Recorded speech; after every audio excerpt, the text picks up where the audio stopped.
El derecho privado es una rama del derecho positivo que se dedica a la regulación de las distintas actividades y relaciones entre los ciudadanos particulares, partiendo de una situación de igualdad jurídica entre ellos.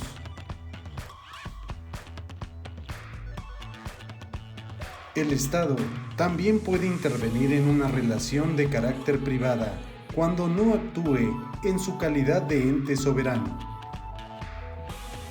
Esta rama del derecho se rige por dos preceptos fundamentales: la autonomía de la voluntad y la igualdad ante la ley.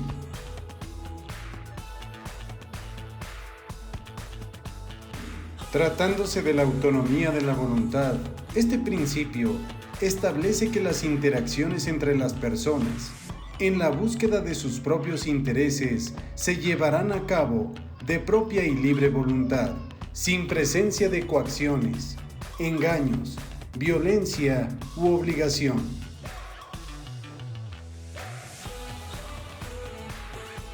Y el principio de igualdad ante la ley, que dispone que en los actos privados, los sujetos de derecho se someterán al mismo marco jurídico, encontrándose en un punto de igualdad o de coordinación ante la ley, ya que ninguno debe de escapar a los designios de ésta ni puede exigir del otro nada sin un acuerdo de voluntades de por medio.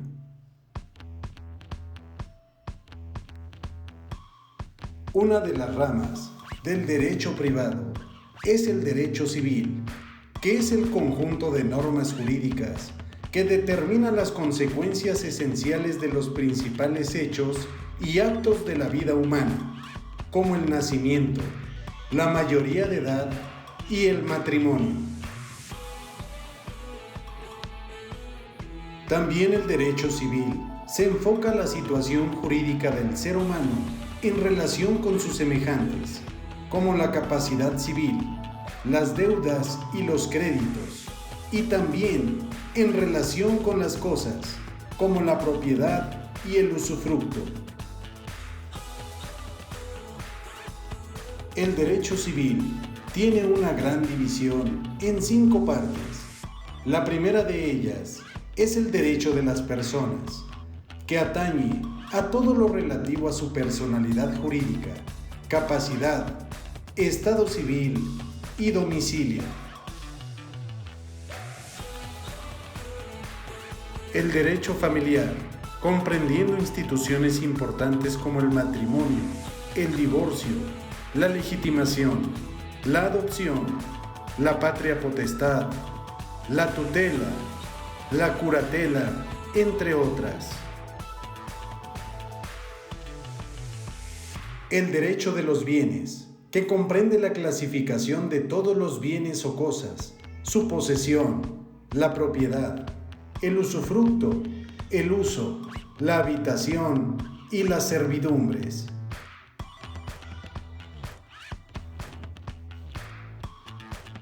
El derecho sucesorio, comprendiendo la sucesión testamentaria e intestamentaria. Y por último, el derecho de las obligaciones.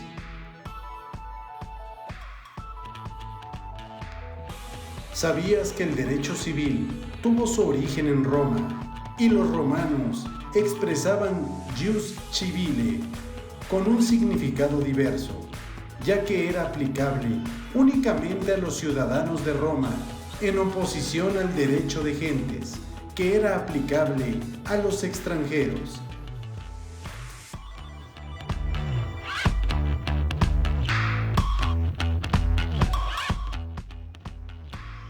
El derecho mercantil, que es un conjunto de normas relativas a los comerciantes y a los actos de comercio. Esta rama del derecho estudia los preceptos que regulan el comercio y las actividades asimiladas a él, así como las relaciones jurídicas que se derivan de esas normas.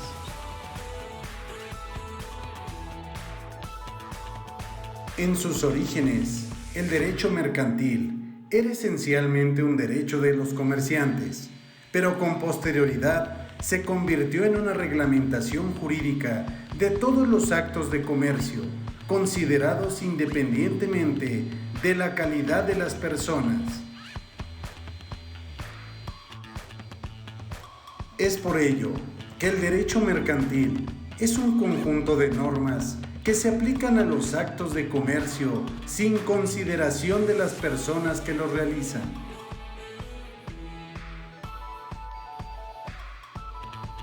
El comercio es una actividad añeja, tanto como la civilización humana. Las actividades económicas más viejas y clásicas que practica la humanidad para lograr de ella un beneficio económico. Es por ello que los actos de comercio son considerados como una manifestación de la voluntad humana tendiente a producir efectos en el ámbito mercantil mediante la adquisición, venta y colocación de bienes, productos y servicios.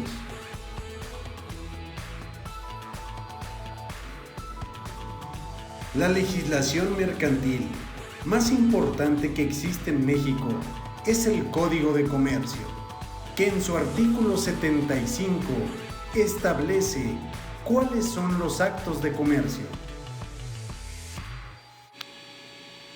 Y son los siguientes: adquisiciones, enajenaciones y alquileres verificados con propósito de especulación comercial, mantenimientos, artículos, muebles o mercaderías en estado natural o después de trabajados o labrados.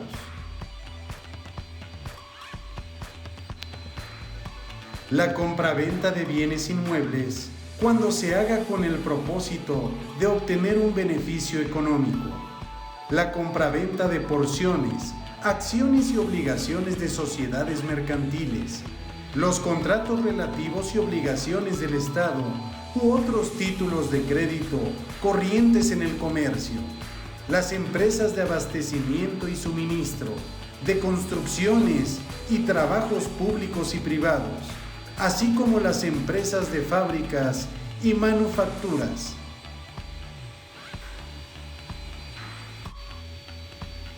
Las empresas de transportes de personas o cosas, por tierra o por agua. Las empresas de turismo. Las librerías y las empresas editoriales y tipográficas. Empresas de comisiones, agencias, oficinas de negocios comerciales, casas de empeño y establecimientos de ventas en pública almoneda, las empresas de espectáculos públicos y las operaciones de comisión mercantil. También son actos de comercio las operaciones de mediación de negocios mercantiles, operaciones de bancos, contratos relativos al comercio marítimo y a la navegación interior y exterior, los contratos de seguros de toda especie, los depósitos por causa de comercio, los depósitos en almacenes generales y todas las operaciones efectuadas sobre certificados de depósito y bonos de prenda librados por los mismos.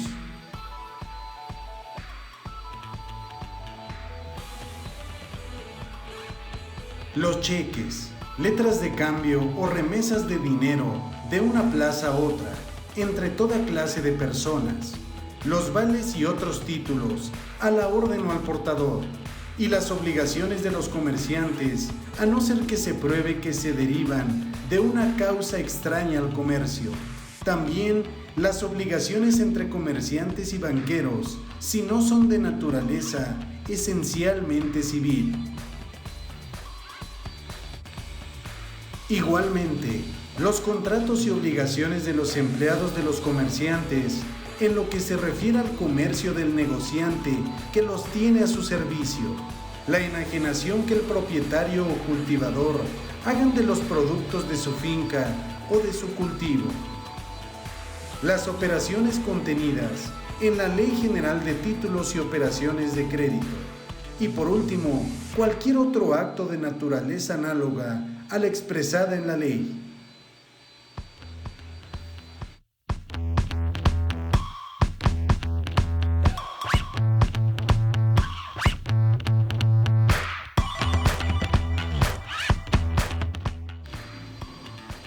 Y la última de las ramas del derecho privado es el derecho internacional privado, que es el conjunto de normas que indican en qué forma deben resolverse en materia privada los problemas de aplicación que deriven de la pluralidad de legislaciones.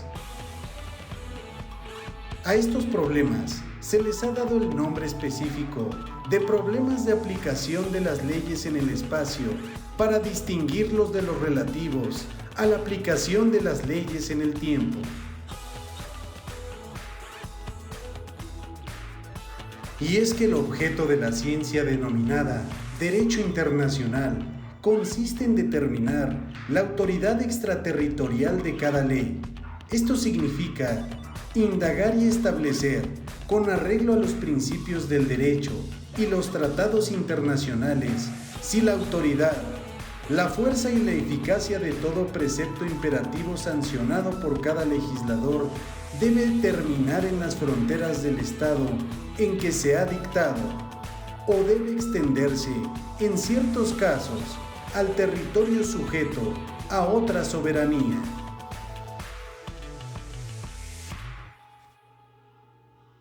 Es por ello que esta disciplina se encarga de estudiar las reglas generales que sirven de base a la solución de esas cuestiones.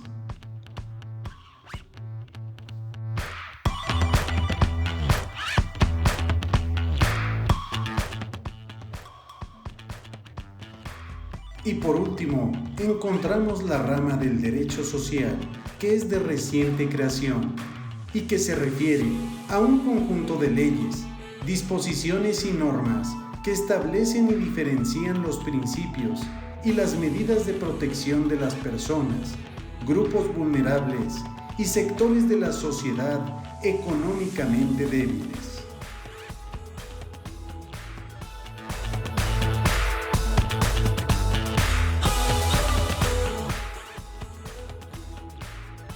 Dentro de esta clasificación se encuentra el derecho agrario, que es también conocido como derecho rural, y se define como la rama del derecho que contiene las normas reguladoras de las relaciones jurídicas concernientes a la agricultura. También se refieren a la propiedad rústica y a las explotaciones de carácter ganadero.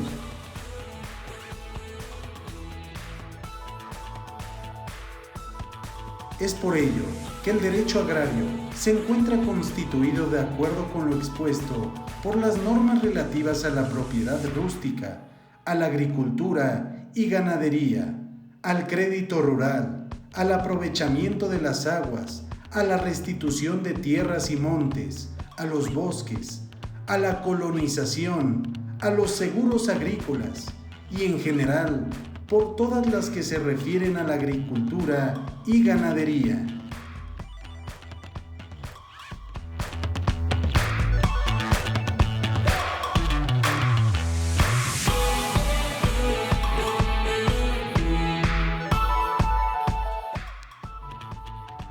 El derecho del trabajo o laboral, también conocido como derecho obrero o legislación industrial, que es el conjunto de normas que rigen las relaciones entre trabajadores y patronos.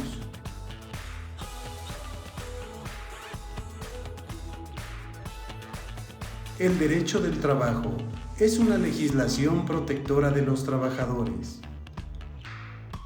Es un derecho protector de una clase social y se funda en la imperiosa necesidad del proletariado de mejorar su nivel de vida, en espera, y esto es lo fundamental, de que se opere la transformación del mundo hacia un régimen más justo.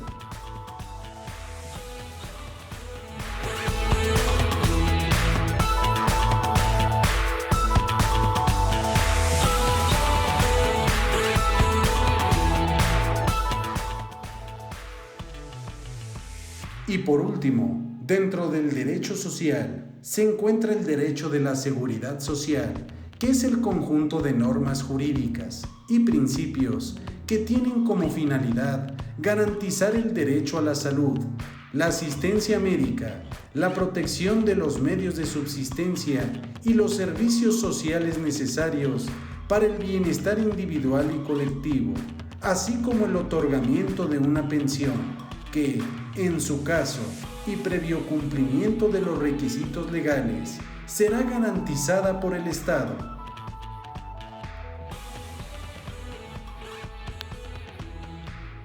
El derecho social protege a los trabajadores en contra de todas las contingencias que la vida en general puede llegar a producir por la realización del trabajo, así como los accidentes y enfermedades profesionales.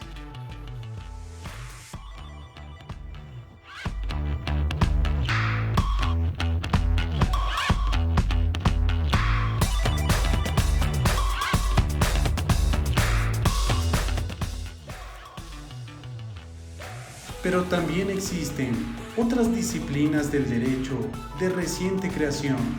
Una de ellas es el derecho aéreo, que es una disciplina que estudia todas las normas relativas a la navegación aérea, a las aeronaves y al espacio aéreo como elementos indispensables de tal navegación.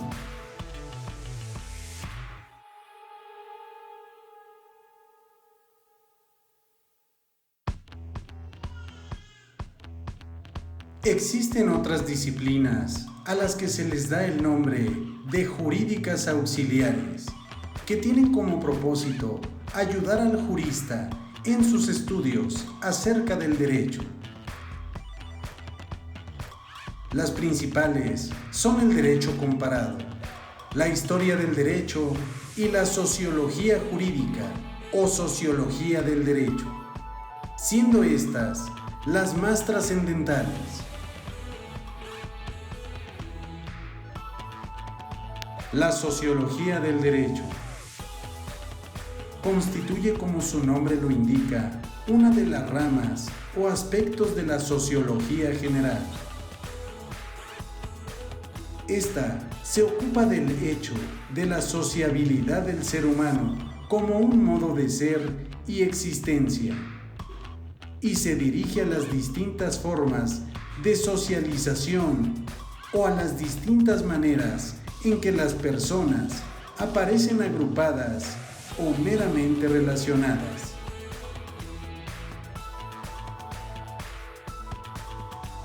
Los fundadores de la sociología son el filósofo francés Auguste Comte y el pensador británico Herbert Spencer.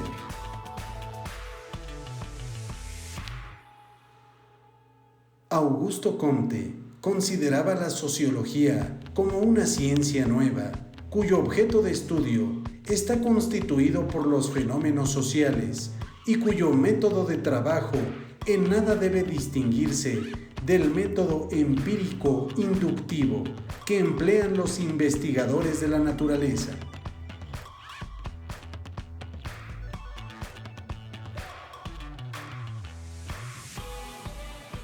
En la sociedad, varios individuos entran en acción recíproca.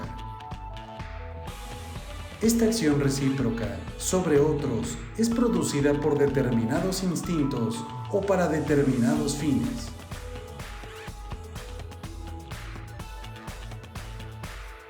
Es por ello que la sociología del derecho es definida como una disciplina que tiene por objeto la explicación del fenómeno jurídico considerado como hecho social.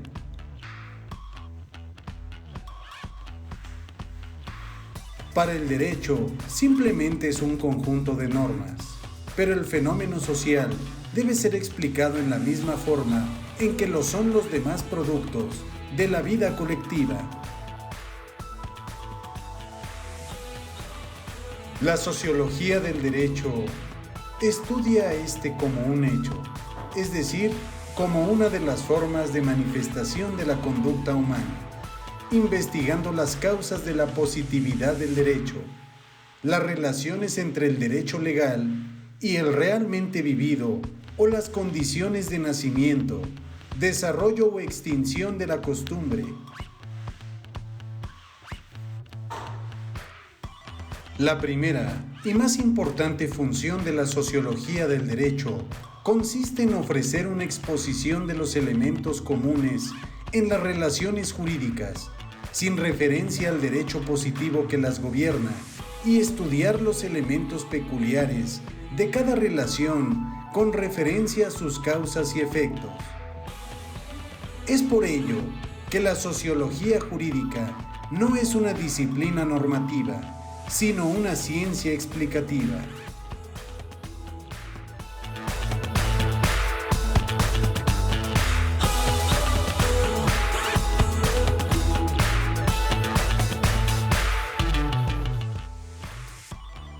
La segunda de las disciplinas jurídicas auxiliares es la historia del derecho, que como su nombre lo indica, es una rama o capítulo de la historia general.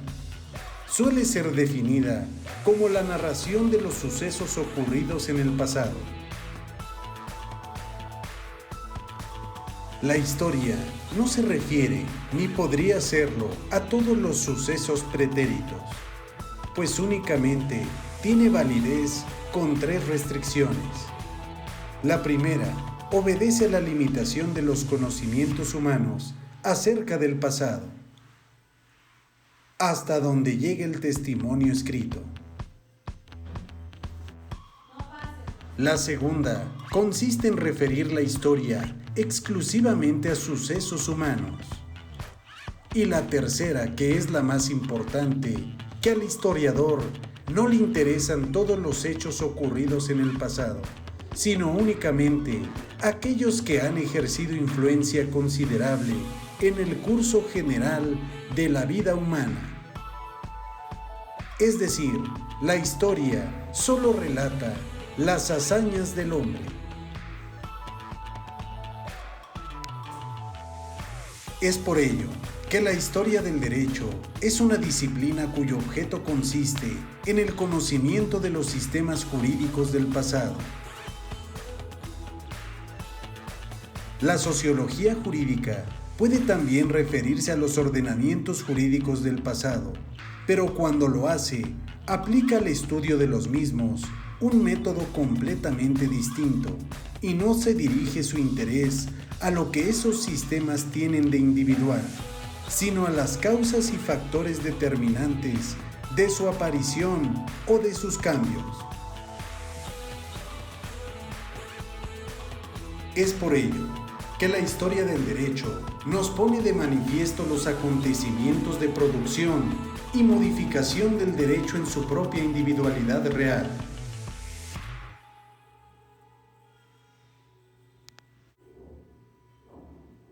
La sociología del derecho versará no sobre la sucesión de acontecimientos singulares en un determinado proceso histórico, sino sobre la realidad social del derecho y sobre la disposición y el funcionamiento general de los factores que intervienen en su gestación y evolución.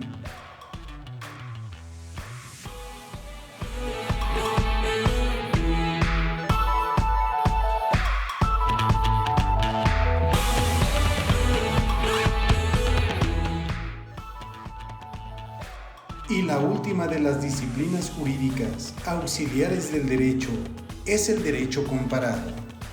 Esta disciplina consiste en el estudio comparativo de instituciones o sistemas jurídicos de diversos lugares o épocas, con el fin de determinar las notas comunes y las diferencias que entre ellos existen, y derivar de tal examen conclusiones sobre la evolución de tales instituciones o sistemas y criterios para su perfeccionamiento y reforma.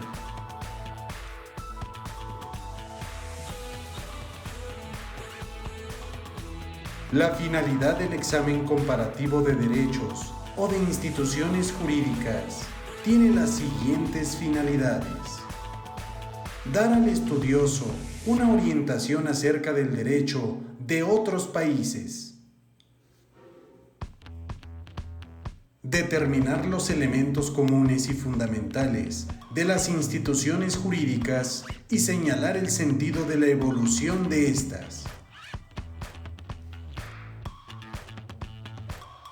Y la última, crear un instrumento adecuado para futuras reformas.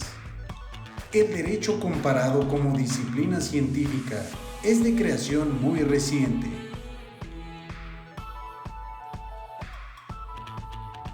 La disciplina del derecho comparado, aunque haya tenido algunas oscilaciones intermitentes, no ha cesado de progresar desde ese momento y de difundirse de manera continua.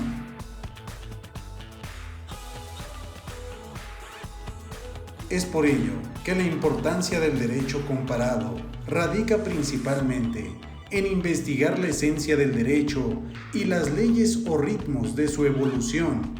Investigar el mismo derecho positivo, ya sea comparando diversos sistemas jurídicos, grupos de sistemas o diferentes conceptos jurídicos, ordenados por categorías, y también hacer efectivos los progresos del derecho positivo.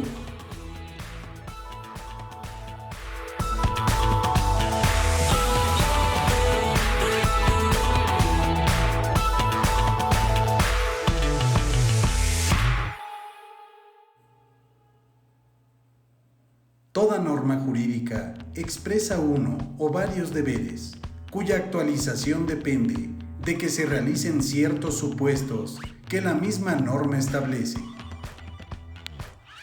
Las reglas que integran el orden jurídico positivo son imperativos hipotéticos. Esto significa que son juicios que postulan un deber condicionado.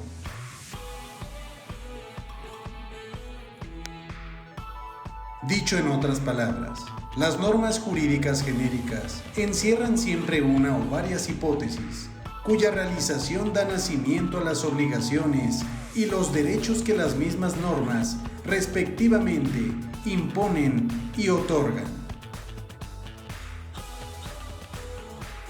Los supuestos morales y jurídicos condicionan la producción de deberes, pero estos últimos, al realizarse, engendran deberes y derechos. Tan es así que Hans Kelsen determinó que un sujeto debe observar tal o cual conducta.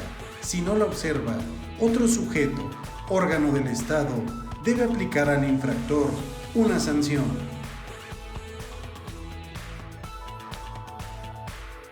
Es por ello que un supuesto es un hecho que produce un efecto jurídico. Es uno de los elementos integrantes del precepto de derecho y su importancia es capital, ya que señala los requisitos que condicionan las facultades y deberes establecidos por el mismo precepto jurídico. Es por ello que el supuesto jurídico se define como la hipótesis de cuya realización dependen las consecuencias establecidas por la norma. Esta definición revela el carácter necesario del nexo entre la realización de la hipótesis y los deberes y derechos que el precepto respectivamente impone y otorga. Las consecuencias a que da origen la producción del supuesto pueden consistir en el nacimiento, transmisión, modificación o extinción de facultades y obligaciones.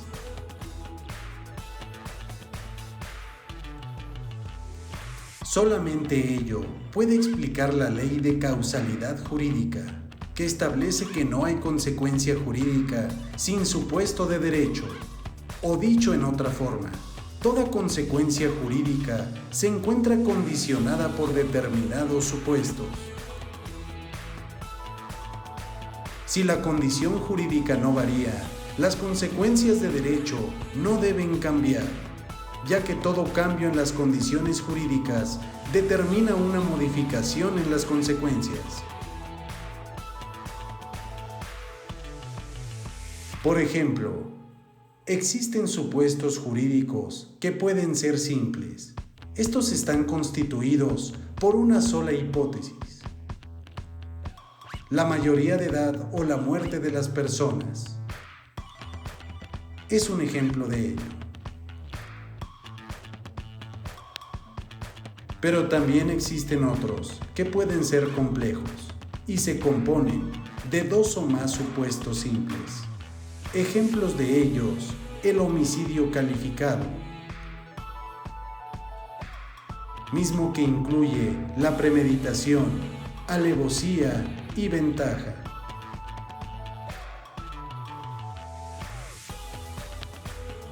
Es así que los supuestos jurídicos se dividen en hechos y actos jurídicos.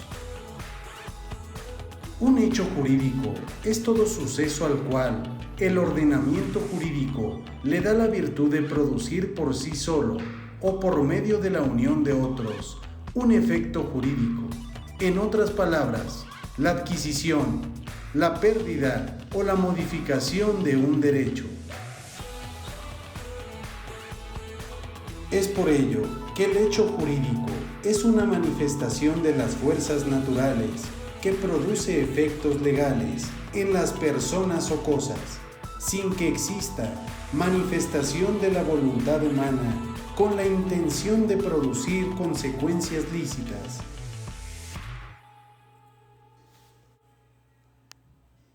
Es por ello que los hechos jurídicos pueden consistir en hechos o estados de hecho independientes de la actividad humana o en acciones humanas voluntarias o involuntarias.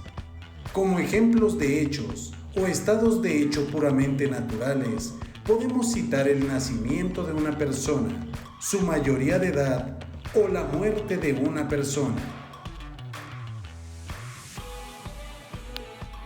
En cambio, las acciones humanas pueden producir consecuencias tanto en la relación con sus autores como relativamente a otros sujetos.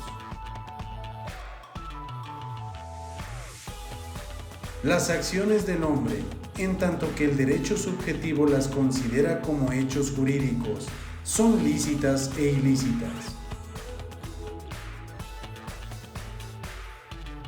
En cambio, un acto jurídico es la manifestación de la voluntad humana con toda la intención de producir consecuencias de derecho lícitas. Esta manifestación exterior puede ser bilateral o unilateral, y su fin es engendrar, con fundamento en una regla de derecho o en una institución jurídica, a cargo o en provecho de una o varias personas, un estado, es decir, una situación jurídica permanente y general.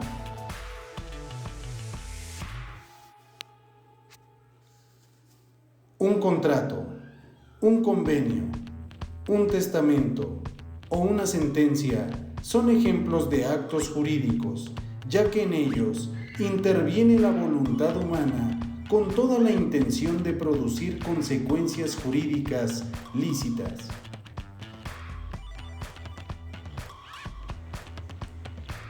Los cuasicontratos son hechos de una persona permitidos por la ley que la obligan hacia otra o hacia otras, sin que entre ambas haya existido algún convenio de por medio. Un ejemplo sería la aceptación que un heredero haga de una herencia.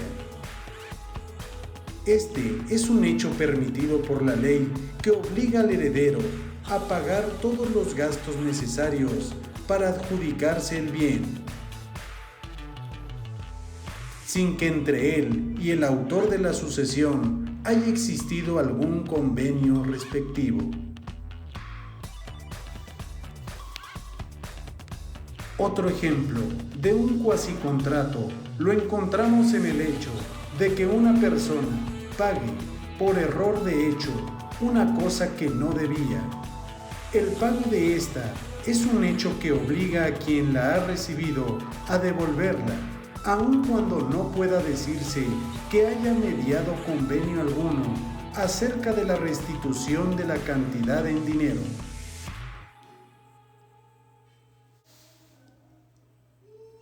Los contratos y convenios también son un acto jurídico.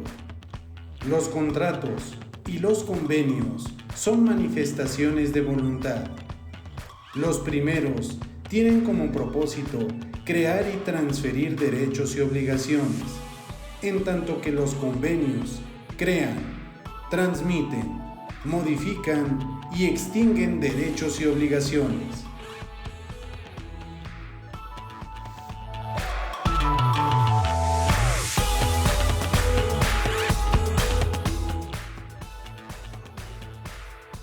Los delitos son hechos jurídicos y pueden explicarse porque constituyen hechos por el cual una persona, mediante dolo o malicia, causa un daño o un perjuicio a otra. Los delitos y los cuasidelitos difieren de los cuasicontratos en que el hecho de donde resulta el cuasicontrato es permitido por las leyes, en tanto que el que constituye el delito o el cuasidelito es un hecho condenable.